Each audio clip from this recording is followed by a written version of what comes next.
Hello, lovely dance people, and welcome to David's Dance Podcast. I'm your host, David Evans. We have an amazing choreographer and dance teacher on the podcast today. She's a versatile and talented dancer, and her choreography is expressive and lyrical and really carries you along with it in a way that I think is so effortless and easy and enjoyable to watch. We welcome to the podcast Ughetta Pratesi. Ughetta, welcome.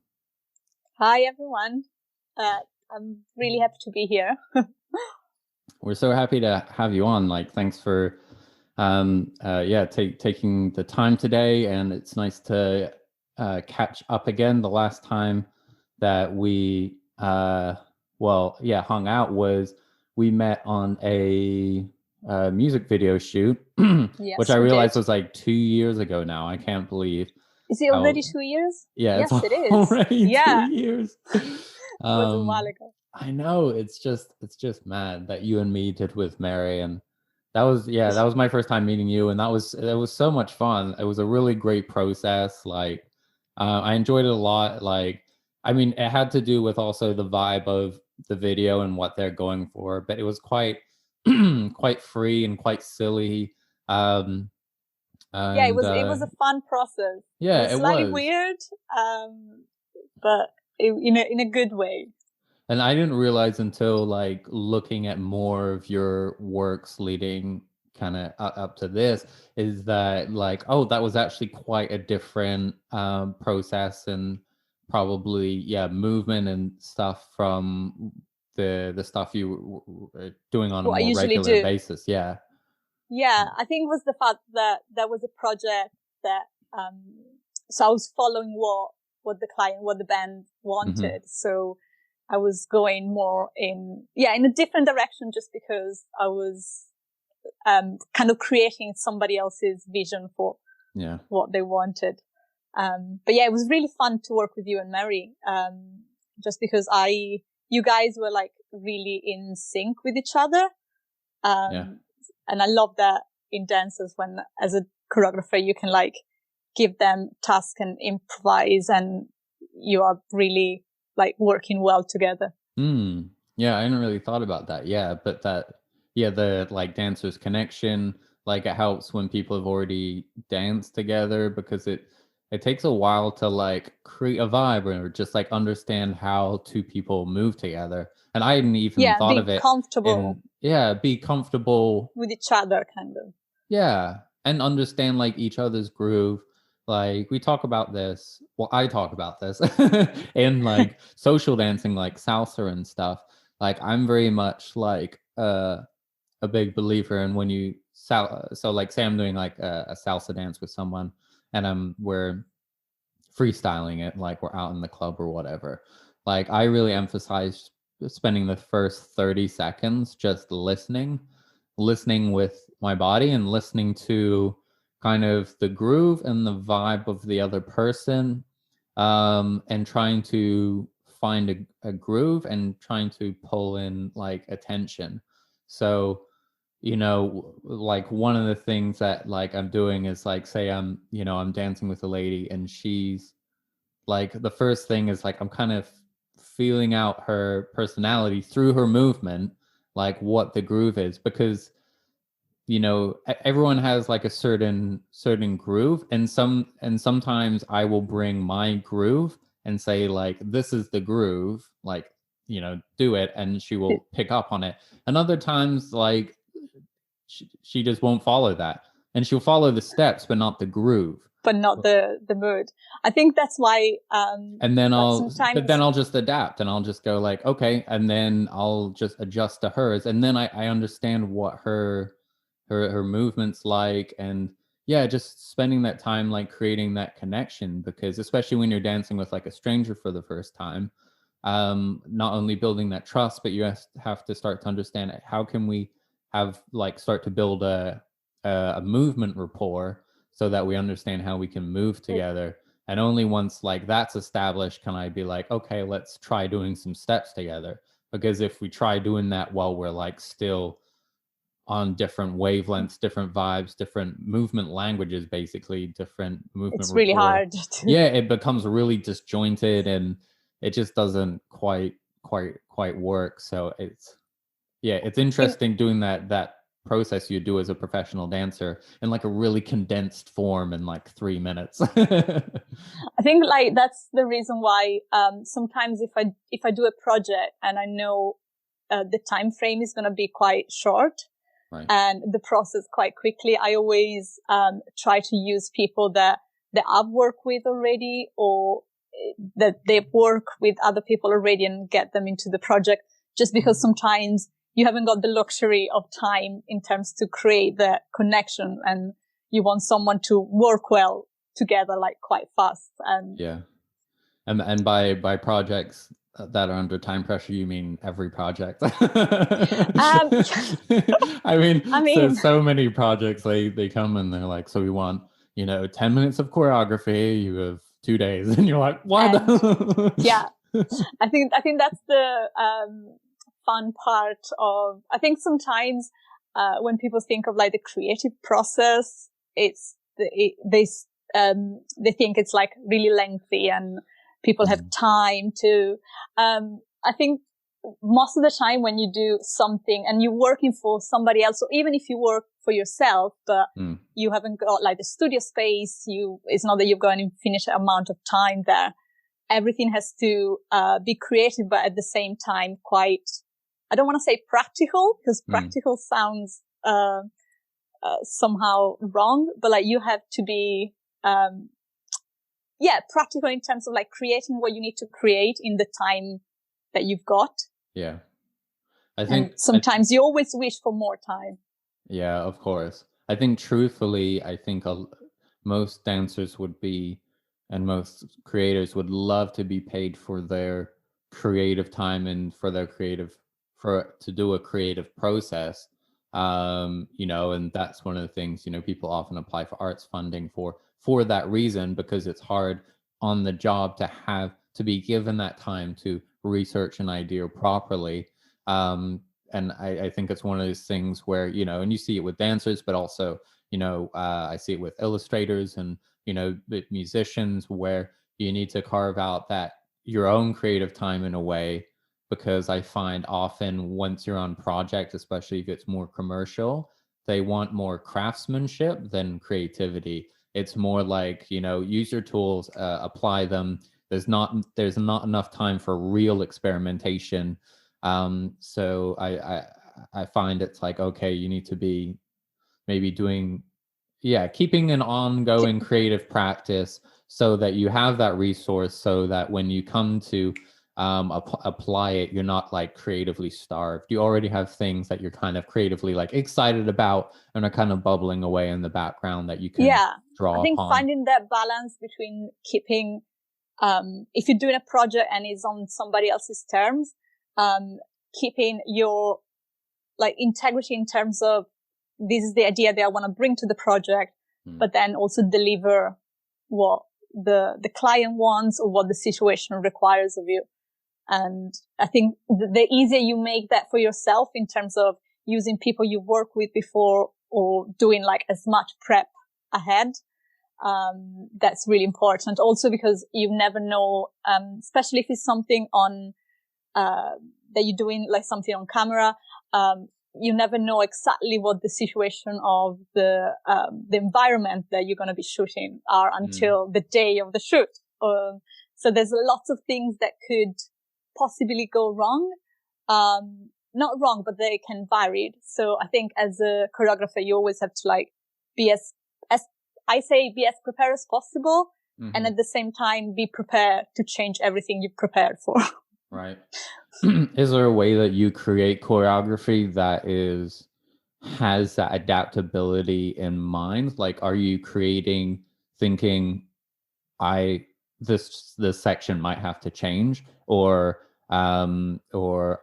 this section needs to also work with 3 dancers instead of 4, or are those things that you keep in mind, or when you're creating, or is it more just I on think the fly? it really depends on what you're creating for.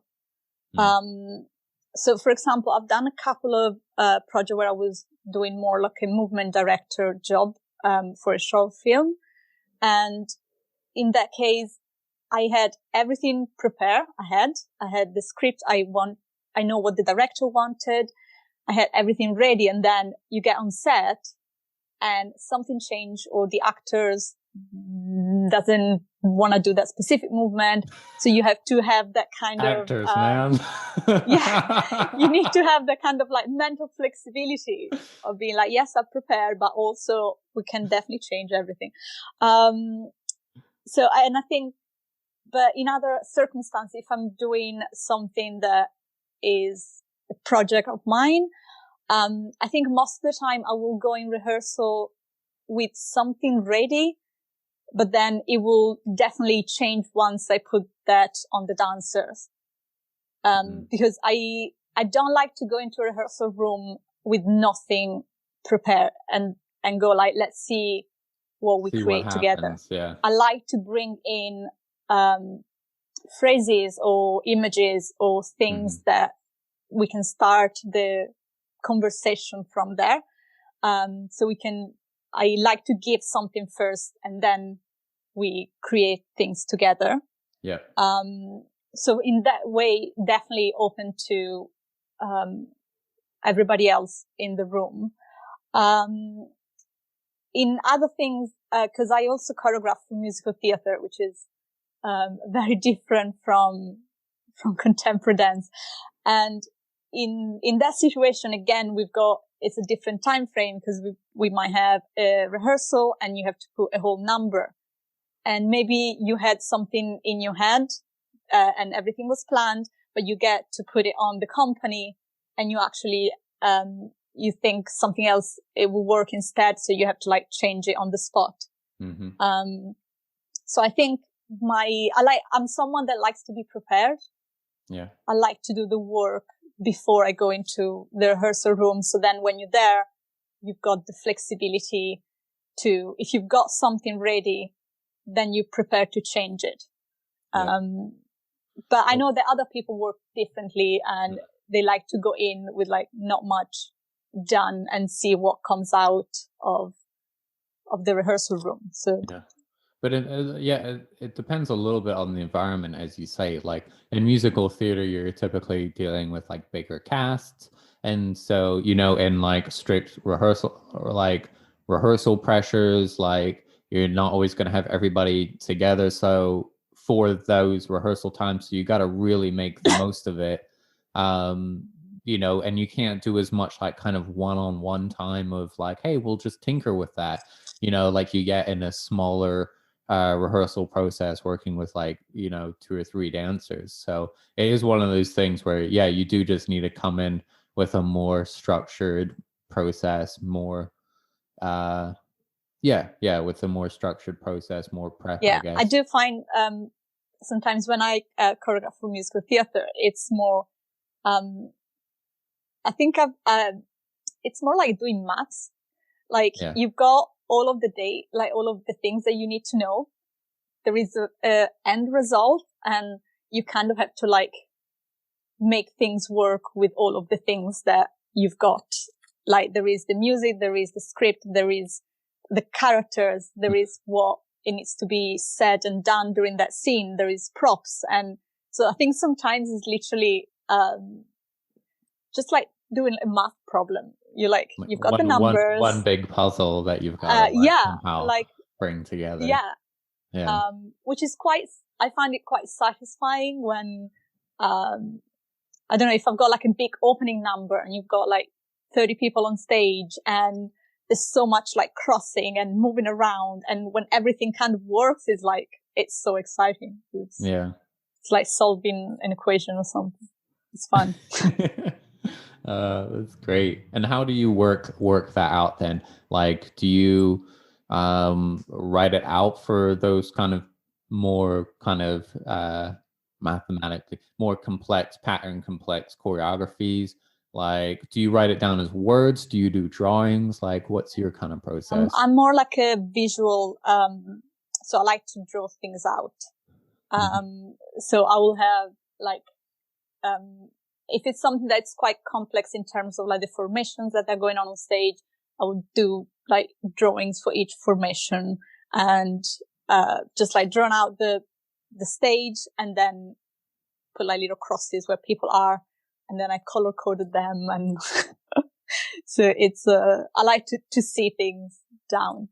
Once I was assisting another choreographer, and his way of doing it was like he would just write things down, and he had like whole pages full of like written like dance step or other things, and my brain was just like, no, I can't comprehend I that. can't process it. I need to like see things down. Yeah.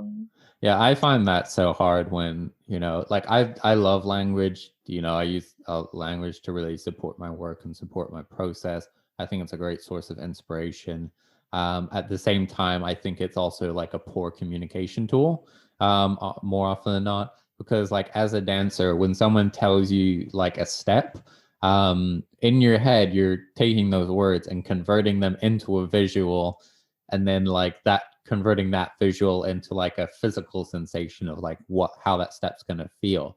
So like you're having to go through all those like translations in your head. You know, it's like when you're like learning a language and you're like for the first time and you're having to do the translation in your head, and then you're responding, and it's you don't have the immediacy of being in the language. And it's one of the things I really appreciate about teachers and choreographers who, like, you know, aren't sitting in the chair. They get up, they do the steps, you know, they do the quality with their body and give you the vibe, because it's so much easier to read that, because you don't have to do the translation. Like your dancers don't have to go like think about it and interpret it, you know. And also sometimes you're dealing with people who might not have dancers who might not have that specific language background, or like that movement language background, you know. So I don't know, for instance, like say you're a ballet dancer, and you know, and you're like, oh, and then you do a grand jeté, you know, and like a hip hop dancer is like, what, you know, what the Don't know heck? what that is. Yeah, what the heck is that? But if you just show them, they'll be like, oh, I'll do that, you know, and I they'll understand do what it the in a movement hip hop. is. Yeah, exactly. And sometimes it's not that people can't do it, but it's just if you know, throwing in all this language that they have to then familiarize themselves with just to do the dance, you're just putting more barriers. Like Yeah. I tried to learn ballroom dance, and I had that issue with the teacher at the time where she wouldn't demonstrate the steps and she would just say them. And I'm just like, I don't know the names, and What like the I'm a decent dancer. These aren't complicated steps. If you show me, I'll be able to do it. But you just saying them like doesn't. I'm I think clueless. that's also a quality, like as a dance teacher or as a choreographer, you also need to be able to read the room that you're in terms of what people are you dealing with. Yeah, true. And just because there's no point, as you said, like being very technical if you've got a room full of people that don't understand that language. So I think it's really important, because most of the time you'll be working with people with different skills. And so I think being able to like read the room and read the people that you have to work with, it's really important. And because, yeah, sometimes you're like, and like not all the time, but like most of the time you, sometimes people, they want to like either show off or by being very technical. And you're like, actually, no, you just want to achieve the best result with the people that you've got. So sometimes it's like, yeah, just read the people that you've got and get the best out of them. I think it's something very important, both as a teacher and as a choreographer, I would say. Yeah. Yeah, because you do see it with like newer choreographers, I guess, not so, or newer, I see it with newer teachers as well, where they feel like they have to like prove themselves or prove their skill. And so sometimes they're setting things that are just too hard, or yeah, don't really work, or aren't really going to necessarily actually help progression, because they're trying to show that they're good and they're qualified to be there, rather than just making something that works either for their students or for the dancers that they're working with. And like, having said that, like, I think it's still really important, especially because dance, and if you take ballet, there's so much technicalities in terms of like the language as well. So I think it's really important to always try to improve yourself in terms of learning like the names of the steps and all of that. Yeah. But I think at the end of the day, it's also important to enjoy the dance itself. Yeah. It's definitely a good thing to do. Enjoy the dance. Yes. You heard it here first. Enjoy it. It's fun. And when you go about working with people, or you know, if you get a chance to choose your dancers, etc., what are the things that you're looking for? You know, yeah. I think something that's really important is how you present yourself, in terms of like work ethic. Yeah. And when I say work ethic, I mean, like, you want to be someone that people want to work with. And so if I'm like choosing dancer for something that, I want to do, first of all, I want that their style is similar to what I'm looking for. Mm-hmm. And that doesn't necessarily mean, in terms of technique, but in terms of like their vibe in a way. Yeah. But mostly is when you are in the rehearsal room, like your willingness to do things, to explore. Cause sometimes you can work with people really good, but like with a really bad attitude. And you're like, well, I don't want to use you anymore. Like, so I think, just sharing the room with people that they are like generally nice people. And cause like, especially living in a city like London, there's so much talent around. Everyone is here because they want to be here. Everyone is doing their job because they're passionate about it. So it's not like you're not lacking in talent and in people with skills. It's just sometimes people forget that actually you have to work. You're not working at a desk where everyone is working by themselves. You are creating things together. So at the end of the day, people want to work with people that are nice and you get along with well, and they work hard. And I mean, basic stuff like getting there on time and be prepared, but also like be nice to everybody else around. Yeah, it's so it's so crazy that like that needs to be said, but also at the same time, it's funny how much of like actually just being a good person and being a nice person is really good for your career. Like if people want to work with you, you know, and if you're, you know, chatting ish behind people's back, or you know, you're unprofessional, or just like not giving people the full respect that they like deserve. Like it's a small community, it gets around fast. Like you know, like news travels quickly, and people talk. So you know, we know who the people who are like, oh, that person, they're amazing to work with, or like, oh, they're kind of a nightmare. Like and like we all know, because like, you know, dancers talk, and before people commit to those processes, people like want to know what people are like to work with often, so they do like ask around.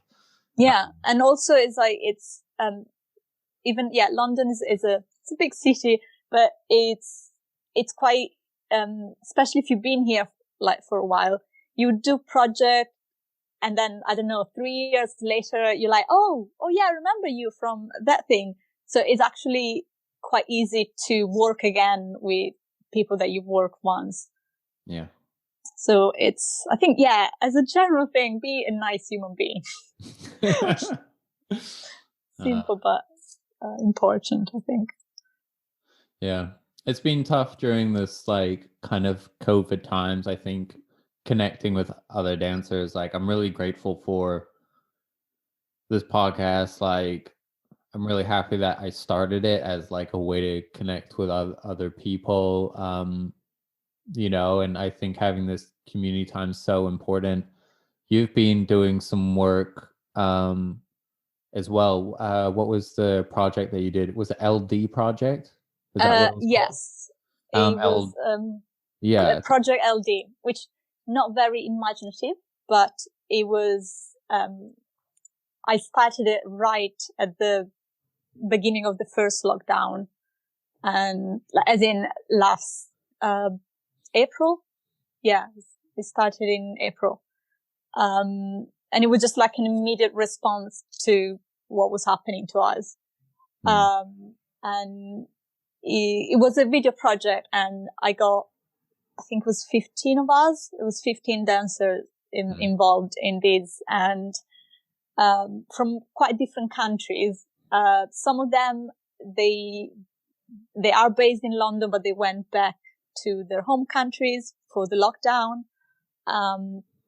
Other ones, they were in America. There's this company that I've worked with before, and some of them, they were actually meant to fly to London to do a show that we produced in March last year, and then that didn't happen. COVID happened, and so I just wanted to do a project to just keep those connections in a way, and so we basically met for rehearsal online once a week for a month, and each week I would give them a different phrase and in a different location of their flat or the houses, wherever they were. And then we basically just edit the video together, which was kind of like a lot of videos that came out last year. Everyone had very similar setup, very similar vibes to it, just because of the environment. All of a sudden, everyone had to deal with the same thing, being in a house or in a flat. Although one of the things I liked about what you did was that it's one of the things you do quite well in general is that like the choreography really made use of the space. I mean, it was adaptable, but like, it made use of the couch and like the hallway as well. Like whereas a lot of the dance films that I saw were really kind of like sometimes ignoring that space or trying to just like treat the living room like a stage in a way. And I like that the choreography that you made, like it acknowledged the surroundings, made use of them, and so it felt really like kind of natural and well situated. I think I do like most of the time when I get really inspired by places and locations. And so when we were in lockdown, I was like, and also I was trying to find, things that everyone had in common at that time. So I picked things that most everyone have in their homes, in their flats. So I was like, okay, everyone will have a window. Everyone will have a sofa and a corridor. You hope they have a window. I filmed it from my jail cell, you guys. You'd be surprised. But which actually the window location was the trickier to film because putting the camera facing the window most of the time, I had to find exactly the right time in the day that wouldn't get too much light. It was quite tricky. Yeah, that's true, actually. Yeah. But I think, I do like to have a quite strong connection with the place where I set my my work, and also because I think most of it it came out of somehow during the first lockdown, everyone started dancing more. There was so much available online in terms of like classes. There were streaming live. It was so much things happening that I ended up actually using my room to dance way more than I've done in the previous year. So I think most of it came out of that, of actually, let's use the place we've got and let's make it like part of the video. Like it's not just random location, but like let's use them as best as we can, really. Yeah, no, I thought it worked like, really well, actually integrating it, because it's this thing in dance of what are the elements that you're dancing with, and sometimes that's or it can be with the music, can be with another person, it can be with your environment. There's many ways in which the dance can be crafted and can be interacting with all these different elements. And it felt like one of the more well-placed videos that I had seen. And I like the way that it was cut as well, like, and the feeling that it created of thinking about this, the choreography being this thread kind of across place and time, this kind of shared moment between all these different dancers. And I think that that was kind of getting to that sense of community, especially because it is so isolating, lockdown and stuff. It was really nice to see a video that felt like it was connecting, where the movement was connecting all of these kind of people together. I thought it was really I beautiful. think that was one of my intention in the first place, because again, what you see is, I think it's only like 3 minutes, 4 minutes. But for me, actually, that was a process that took me like engage for like a good month, just to, in terms of the making of it. Like on a Monday or on a Tuesday, I would like make up the phrase. And then I think we used to rehearse on a Friday. So we used to do 2, Zoom, rehearsal, just because some people that were in America, and we had one in Japan and two in Japan. Yeah. So we had to do like 2 different, times for rehearsal. And during the rehearsal, everyone was learning like the whole phrase. So there was such a big amount of footage that we had in the end. But it was nice because we could literally get little pieces from each one, and just making sure that there was a continuity in terms of the movement. Because everyone did the same phrases and everyone learned the whole thing. So it was, so would you do it with the filming, where you would just rehearse it and then people would film what they had done that day? Yes. So we had, so the rehearsal was literally just me teaching them the routine and going through the phrases. And then everyone was filming it in their own time. I think everyone was wearing the same thing all the way through the video. So some people that did learn all of the phrases and then film it all at once. Other people, they were filming it each week, just wearing again what they were wearing the week before. So that at the end we had, a lot of footage, but also because, not all of the location it was working for everyone. Yeah. Like, some people that were like, okay, the window that I've got is really not good to film this part.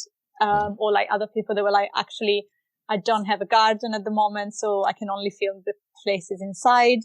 So it was actually, I don't know, it was really interesting to see everyone. It was a bit of just looking into everyone's lives, during the lockdown. Right. Cause I had like some friends, they usually in London, they went out to their parents' house in the countryside. So when we did some of the shooting outside, they were in these like really beautiful gardens. Other friends of mine, they were in New York, so their outside was like on the roof. So it was actually quite nice to, connect to everyone and just create something like together. Yeah. Yeah. It's nice to be able to create choreographies like that, or to just keep the collaborations alive as well, you know. And I think definitely one of those things that you just miss the most is just like just spending time with dancers. Like dancers are just a blast. Like they're my favorite people. Like, you know, I just always have fun just hanging out with them, even when we're not dancing. Like if we're doing other stuff, I just there's a just yeah, just a more just expressiveness, and I think just openness to life in general that I think dancers often have Yeah. that I just really enjoy. Yeah, that you just don't quite get with the the normal population. Um, yeah. It's they've got a good positive, uh, or at least most of the people that I've met, like a positive, energy, like a yes attitude, like, should we do these? Yeah, let's do it. Mm. And I think that came out in the last year more than ever, I think. Yeah. Do you feel like, yeah, you've had a good like career in track since you graduated. How do you feel like has your style improved, or how it changed, or how have you like grown, do you think, from training? I think this is one of the interesting things, I think, for professional dancers or for people, you know, leaving dance training, is thinking about how that process of growth continues post training. Yeah, and are there things that are both expected and maybe unexpected ways that you think that your process, either as a dancer and choreographer, has grown over the years? Well, absolutely. As in, I don't think, um, as someone that works in dance, but like not just in dance, in anything that is creative, I feel like you are constantly, like evolving. Hmm. In dances, it's tricky for the fact that you, I think sometimes you're at your peak in terms of like physicality after you finish your training, Yeah. because you're like, in dance classes like every day for most of your day. But I think as soon as you get out, or at least that's been the case for me, um, that's when you really start to develop as, I want to say as an artist, but like as Hmm. someone that works in the creative, Yeah, that's what business. I was gonna You say. start to develop, your style just by connecting with all of the experiences or the jobs that you do. And I think everything that you do, it kind of adds a little bit and takes you in a more specific direction. Mm-hmm. Cause I remember like the feeling when you just graduate that everything is wide open in a way. And then you aim for something, but also you go in the direction that the experiences that you're gonna start adding up, they're gonna take you. Yep. So I think it's really important to, like be open and try new things and kind of like consolidate things that you've got already, Mm. and then just go from there. I don't think anyone in our industry ever thinks like, okay, this is it, or this is exactly my style, or I'm I think it's a a perfectly constant. actualized dancer, No, I don't fully think that's formed. ever, especially if you are, especially if you don't fit exactly in one box. Like my training was in, like the college that I did was in musical theater, so there was a lot of jazz, there was a lot of singing and Mm. ballet, and then I experienced more contemporary after I left college. Right. So I think it's just like a journey. So you keep going through, and then things, they get not stuck on you, but like you're like, okay, I do like this part.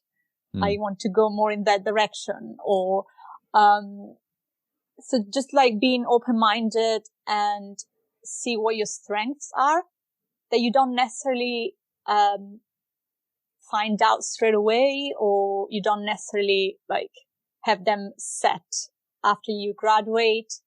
And also being open-minded in terms of like try to work in different fields. Right. And which sometimes it can be not the easiest thing, because everyone's got a bit of, I don't know, if you're just a contemporary dancer, then, that person does ballet. Like, I've got a friend of mine that she's got a really strong ballet training, and she's been trying to go into more commercial, and sometimes she gets that kind of, oh, you're a ballet dancer. The kind of not snobbish attitude, but like, you train in that, you should just do that. Right. When I think most of the time, it's what you do after you've finished your training that takes you in the direction where you meant to go, in a way. And not be like, just not be scared of like, cause like, for example, one of my job that I really enjoy is the musical theater company that I work for. And I love that, but that doesn't take anything away from the fact that if I produce something of mine, I will go into a more contemporary direction. And just being open to that. Like different dance styles, and not necessarily put yourself in just one specific, box, in a way. Absolutely. Sorry, just a quick technical thing. Just be careful with your mic that it doesn't rub against your jumper. Oh, okay. Just because it's a little bit scratchy. That's okay. But yeah, like, yeah, totally agree. I think it's one of these things we've talked about a little bit on the podcast with other people as well. And often it's this kind of thing where people feel like in their training, especially because so much is being thrown at you, that you have all the ingredients, but it kind of takes like the few years after for those things to come together, to actually go in the pot and like, put it on slow cook and let the things simmer together and the flavors combine.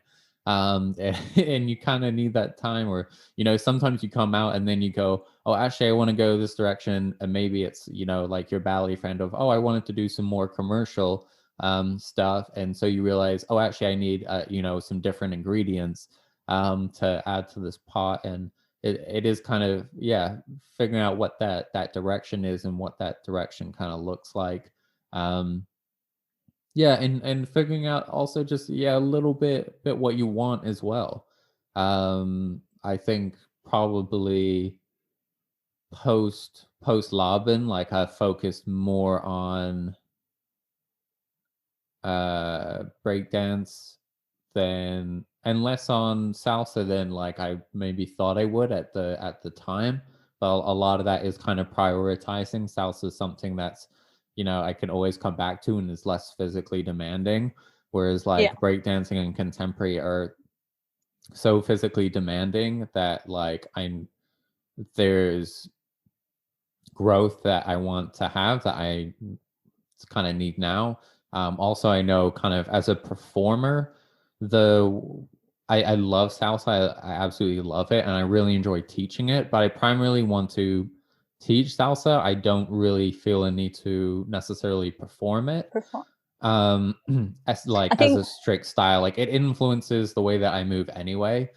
So it's kind of like in my body, but I find the breaking and the contemporaries and that kind of contemporary floor work and contemporary fusion, that's a much more the kind of realm in which I'm like, oh, that's the areas that I actually really enjoy performing, and not always, but often choreographing in as well. So it's but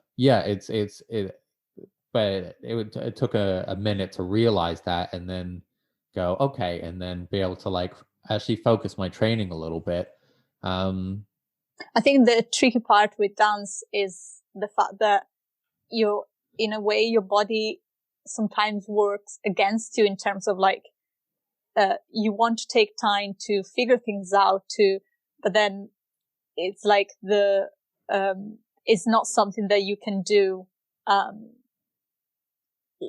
like not forever, but, like one of the reasons why I like to, like when I choreograph, and I've been, like in the last couple of years, I was like, even if I can do it on myself, I like to do on others, on different dancers, on bodies that are closer to what my body was when I was training full time. Mm-hmm. So it's kind of, you want that time to explore, to figure things out, but at the same time, it's like you reach your peak at a much younger age, and then it's like leveling up that peak in your body with actually what your development as a human is, which is slightly on different trajectory in a way. Yeah, I think I think part of it is not just so much like peaks and troughs, but like I think it's because some people like reach their peak. You know, I don't really like particularly talking about peaks because then it implies when you're on the other side of the peak that like somehow you're in decline. But like, I like quite late where they, you know, like I know dancers in their late 30s and they're moving the best they've ever moved. And it's kind of because they've finally like, you know, found the physical practice that worked for them and actually gets their body doing the things that they want it to do. So there's a big part of that. I bet I do think it's easier to get there when you're younger. Yes, yeah. It's more of that. It's not so much like the height. It's more like it's easier to get to the height when you're younger. And it's a more difficult journey when you're older. It would be great to have like the body of when you were younger with the awareness of where you are later on. Yeah. That would be amazing. Oh, I wish. I think one of the biggest, yeah, like for a simple example, like I'm working on my flexibility a lot again now, and like it would have been it was so much easier to be flexible when I was younger, but I'm also gaining more flexibility now than I have in years. And a lot of that's actually just coming off and realizing and finding really effective stretching and split training. You know, and it's coming onto the how you train. And I think as well, probably for me, the biggest change has been I think I'm a lot better at learning now that I've left. Like I understand how I learn and also how to more effectively train. And a big part of that is like I have less time and I'm doing a lot more self training because we don't, especially right now, we don't have loads of access to classes necessarily. And, you know, as professional dancers, you know, class is expensive. We're training a lot ourselves to, you know, fine tune those things. And so I think I've been a lot better at doing much more targeted much more focused, much more targeted practice. Like I used to just practice, like I've just been expanding a lot more how I practice, so more atomization. So if I'm working on a movement, I don't practice the whole movement, you know, I break it down into small sections and just like work on each of those sections. And so it's about 80% working on those segments and then 20% putting it together, you know. And I'm finding that like on a move by move basis, my movement's improving a lot because I'm breaking down my techniques more and really honing in on those weaknesses in those techniques. And then on the bigger side, doing more integration. So less kind of, okay, now you have the step, then just repeating the step, going into it the same way and out of it the same way. And a lot of this is a breakdance perspective of, you know, talking about transitions where it's like once you have a move, all right, find 10 ways into it and 10 ways out of it. You know, like I think about like traditional like ballet training, and it's like, you know, how many times are we training pirouettes, like pas de bourrée, enter fourth, pirouette, finish, pas de bourrée, like you know, Yeah. and so like you get your pirouette, but you can only get into and out of it one way, and going, okay, how can I get 10 into a pirouette Get that 10 different differently. ways, Yeah. and how can I get out of it 10 different ways? And so thinking also more about how movement is then integrated into like the whole language of my dance movement, and how I can squeeze the most out of the movement I already have. Because I think some of the most incredible, there's some dancers that you watch and the moves aren't necessarily different, but they put them together in a way that is just like, Beautiful. it's just beautiful. Yeah. And it's like, you know, it's kind of like cooks, I guess. You know, you can give like two cooks like the same ingredients, and some people just assemble them in a way that's just like magnificent. But um and so I think it's true. it's that. So I think that kind of split in doing more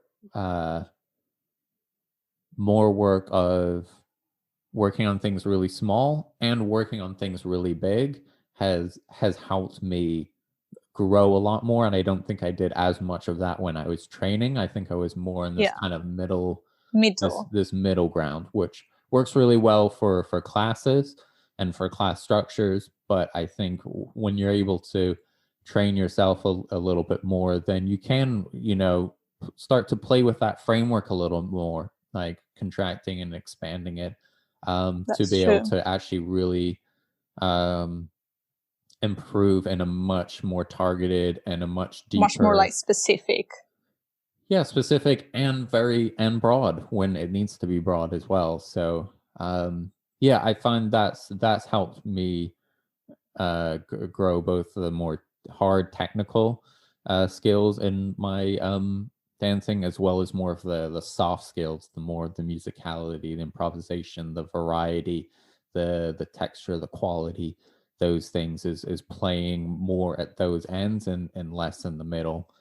Um, but yeah, learning those things post training has helped me massively, I think. But yeah, because again, most of the time when you are training and you're in a specific college, or like the training is the same for everyone in that college, so it's not necessarily, so you get so much out of it, but then it's when you actually live, then you can see what works for you, basically. Hmm. Yeah, and it takes a little bit of time to get there sometimes. Figure things out. It does. Yeah. Yeah, and just being patient with yourself as well, I think. Um Yes. I like guess I think just like having, in a way, faith in the direction that you taken, yeah. even sometimes it's like, it's not too clear where that is going to take you, but Hmm. just like carry on. And I think, yeah, just being open-minded in a way to see like what things are gonna come to you and who you're gonna meet as well, in a way. Yeah. It's an exciting world. Oh. Where's best for people to follow you? You are still teaching some dance classes, so is that So at right? the moment, I'm teaching some ballet, because I usually teach for another company, but at the moment because we can't be in the studio, so I'm just doing online classes for Mm-hmm. myself. It's mainly to people that I know, and is both the beginners and improvers levels, and we do it on Sundays. I advertise them on my social media, so Instagram mainly, and Facebook as well. And yeah, and then other project that I've got, I always put them on my Instagram profile. Awesome. We'll drop drop the links to your Instagram and your classes and stuff in the description below. So if you want to take class with Ughetta and draw from her wonderful experience, then definitely check it out. You'll have a great time. It's a very friendly atmosphere, and yeah. Good. Well, thank you for joining me on the podcast today, Ughetta. And thank you, lovely dance people, for listening in. And we look forward to seeing you next week. Thank you very much, guys. It's been really lovely to have a chat with you, David.